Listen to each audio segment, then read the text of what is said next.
right, so I'm here with Miss Patricia Thompson, the Executive Director for the Jamaica Island Nutrition Network, and we are at your conference. Yes, at the Pegasus. At the Pegasus Hotel in Kingston, Jamaica. Indeed, yes. So how's it going? Excellent, excellent. It's really, we were so scared because of the COVID, and we were afraid of the lack of turnout, but we have had great support. Yeah, the turnout seems to be great. You have great sponsors here, Yes, some great presentations. yes. It's been an amazing event overall. Yes, and we have had great representation from the Ministry of Education, which is very important to us. So just briefly, what are they talking about here at the conference? Okay, basically what we are about at this stage is trying to join the advocacy in terms of getting our national school nutrition policy launched and operationalized in a way that the literature or the data research has been showing might be the best way to move forward. So we started out with what kind of research has been done in the area. So we know what's happening with our children. And then we have looked at the programs that we have implemented so far. And from my perspective, I kind of shared my work over the past 20 years or so. So for the people, it's been a long road. For the people that are watching that may not have had the opportunity to be here, let's talk about your work for the past 20 years. What did you do? Yes, I got involved in school nutrition just by the way. I was into clinical nutrition, and I was working with the I was now moving into education with the Caribbean Food and Nutrition Institute, and I missed working on my own, let's put it that way. And then this company approached me from California because they were bidding for a contract with the USAID and they needed a nutritionist, and I was highly recommended. So I joined them, and it was a real eye-opening experience for me. I had never really worked. I had taught school in the classroom, but this was at the tertiary level in Trinidad, where everything is very organized at that level, but not generally in the primary level as it is in Jamaica, in low-income areas, deep rural areas. It was really an eye-opening experience and a great learning experience. And when I was done with it, I said to them, well, all these reports I've written, what happens now? And they said, well, it goes onto the shelf like all other project reports. I said, but no, we need to get this thing, translate into practice. And so I did some interviews, needs assessment with different sectors, stakeholders, and all of them agreed that what we need is an independent agency that can reach out to the government, the private sector, and so on, like what I have been unfolding in my work. And I started the Jamaica Island Nutrition Network in 2009. And I'm like a one-man show except for my board. My board has been extremely supportive. They have been with me from the very beginning.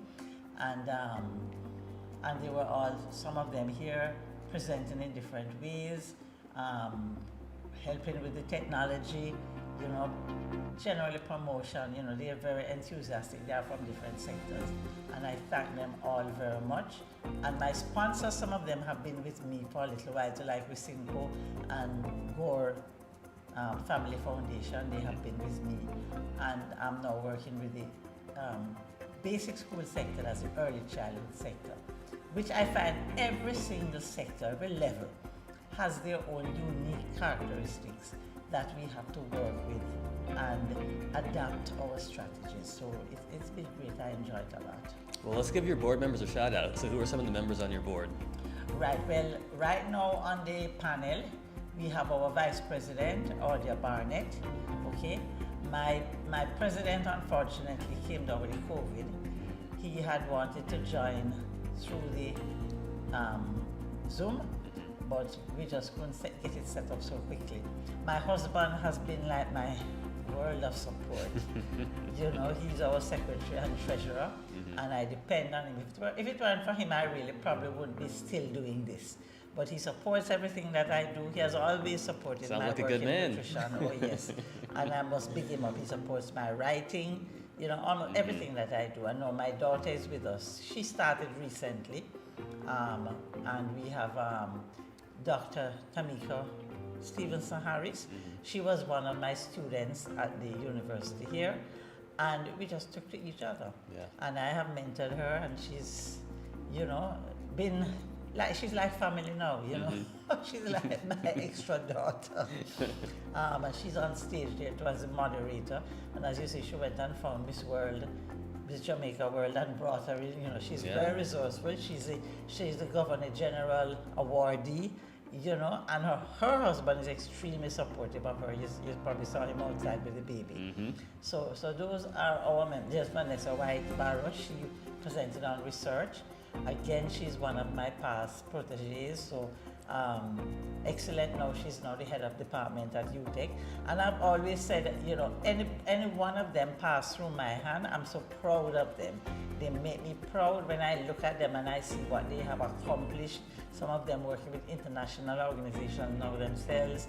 And I say, well, when I came to Jamaica from Trinidad, it was 1988, and I've been teaching UTEC part-time at the University of the West Indies, and I haven't regretted it. I also need to mention another one of my students, Natalia Welch. She joined my program in 2015, and she does our social media, and she presented in the research section on her work. So now she's into the schools working with me as what we call a GIN associate.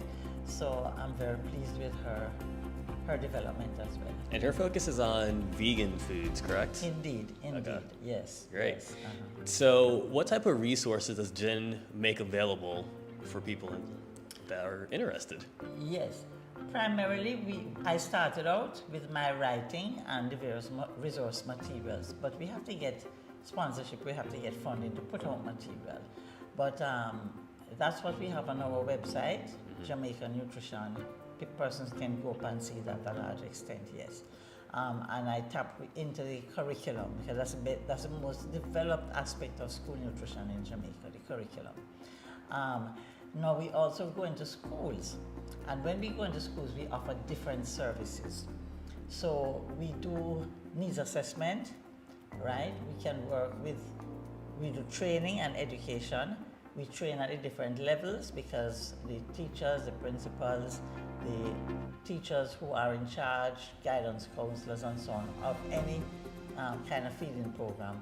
And more recently with the Gore Foundation, we have been working with the cooks in the early childhood basic schools, in their sponsored schools.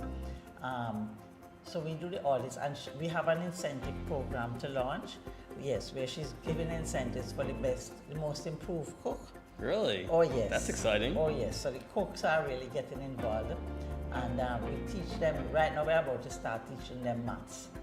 You know, so they can do some of that calculation. Right. We also recently, with my vice chair, she sponsors a school, and we did the weighing and measuring and interviewing the children about their eating habits, and that's the research that was presented today. Right. What we would like to do is expand that to the higher levels, primary and secondary. Then I've been into sports, into athletes for a very long time, but these were usually elite athletes. But since I'm now working with school, I'm very concerned about the way our athletes are eating.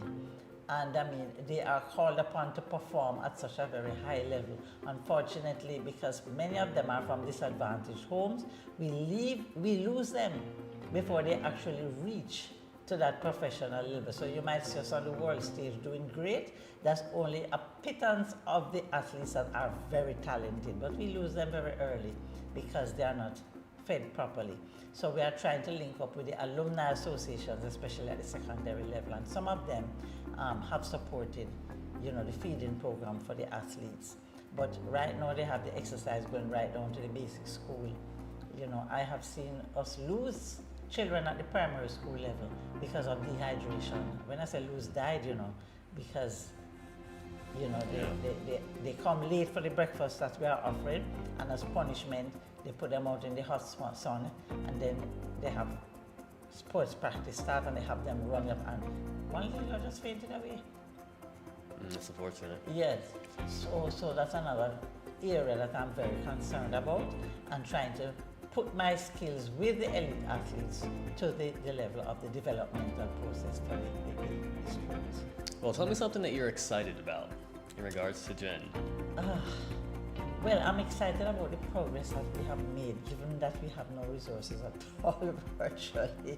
As I said, my board is very supportive, and whatever is needed, they come forward. And